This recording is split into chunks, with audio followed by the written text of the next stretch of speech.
Oke, Bang Akmal, ini kan lagi situasi gaduh kontrak ST. Lalu menurut pandangan Bang Akmal seperti apa, Bang? Ya, bicara soal tim nasional Indonesia dimanapun setelah pertandingan atau event yang diikuti selesai, maka evaluasi harus dilakukan oleh PSSI. Terkait misalnya apakah PSSI punya hasil evaluasi yang misalnya ada nilai minus dari Sintayong atau sisi plus, itu semua ada kebijakannya di PSSI. Dan pelatih tim nasional dimanapun itu harus dievaluasi. Jangan sampai kemudian karena kekuatan di luar sehingga kemudian tidak bisa dievaluasi. Yang kedua yang perlu ditekankan adalah bahwa Sintayong ini punya kontrak sampai Juni 2024 dan dalam kesepakatan kontrak itu disebutkan pembicaraan kontrak itu dilakukan pada Maret nanti, pada Maret 2024. Artinya ketika kemudian muncul mungkin tim marketingnya Sintayong muncul di media Korea Selatan, saya pikir ini ada pelanggaran etika dari kontrak. Dan untungnya kemudian bisa diantisipasi dengan baik oleh PSSI. Soal apakah Sintayong akan stay atau Sintayong akan out, itu semuanya kebijakan ada di PSSI. Tapi yang perlu dipahami oleh semua bahwa pergantian pelatih itu bukan sesuatu yang haram. Pergantian pelatih itu bukan sesuatu yang tidak boleh dilakukan. Itu semua hak dari federasi setelah melakukan hasil evaluasi yang dilakukan. Ada dua hal yang harus dipahami bahwa kontrak pelatih diperpanjang atau diputus biasanya ada dua hal. Yang pertama itu karena kebijakan atau karena tidak sesuai dengan target-target yang telah dicanangkan di kontrak sehingga federasi sebuah negara melakukan evaluasi dan memberhentikan pelatih. Itu bisa dicontohkan misalnya federasi Thailand di mana memberhentikan Alexander Poging karena dianggap gagal menjalankan tugasnya seperti yang tertera dalam kontrak.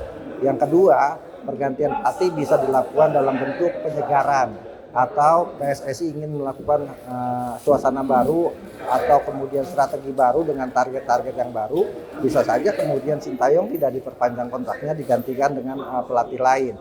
Ini misalnya dicontohkan oleh Federasi Vietnam yang tidak memperpanjang kontrak dari Park Hang-seo karena Vietnam ingin suasana baru setelah Park Hang-seo sekitar 4 tahun sudah menangani Vietnam walaupun dengan hasil yang sangat luar biasa, tapi tetap diberhentikan atau diganti karena Federasi Vietnam ingin melakukan penyegaran di tubuh tim nasionalnya. Dan ini juga bisa dilakukan oleh PSSI. Jadi apakah Sintayong itu akan out atau akan stay? Ya semua hak prerogatif ada di PSSI yang punya kontrak profesional.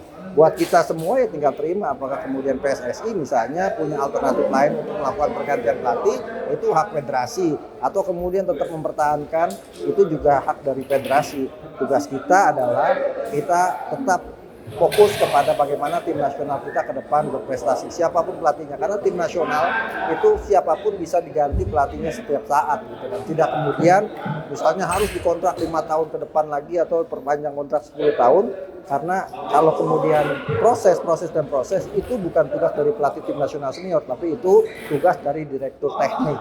Jadi kalau kemudian ingin sepak bola kita dalam hal ini tim nasional senior itu berproses, maka yang harus dilakukan adalah ya oleh direktur teknik. Kalau timnas senior tujuannya adalah prestasi, dan prestasi itu pasti ada variabel-variabel.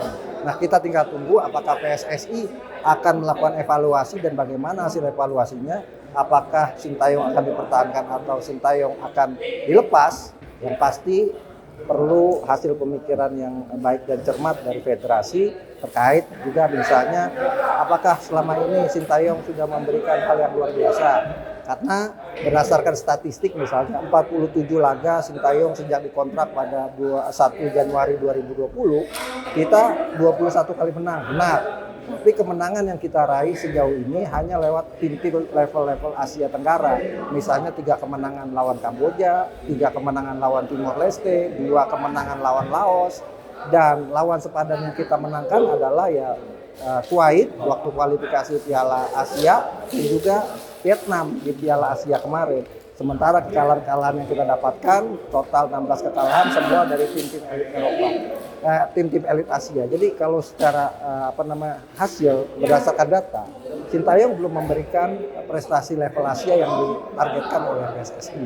Kemudian juga yang paling penting adalah bagaimana selama ini Sintayong sudah diberikan sejumlah fasilitas, kemudian termasuk pemain-pemain naturalisasi, pemain-pemain keturunan yang diminta sudah diberikan. Nah, tinggal apakah PSSI dengan hasil yang kemarin dicapai itu sudah merasa puas atau belum. Kalau PSSI belum puas, maka PSSI punya hak untuk mengganti Sintayong. Tapi kalau PSSI merasa puas, maka PSSI bisa memperpanjang kontrak Sintayong. Jadi daripada kemudian berpikir soal apakah apakah Sintayong out atau Sintayong stay, yang pasti PSSI sudah menargetkan tim nasional Indonesia U23 lolos ke babak perempat final Piala Asia. Kalau itu bisa dicapai, berarti kemungkinan kontrak Sintayong panjang. Tapi kalau kemudian tidak dicapai, bisa jadi PSSI ingin melakukan penyegaran. Terima kasih sudah menonton. Silakan subscribe, like, dan jangan lupa komen di bawah ya bola spotter.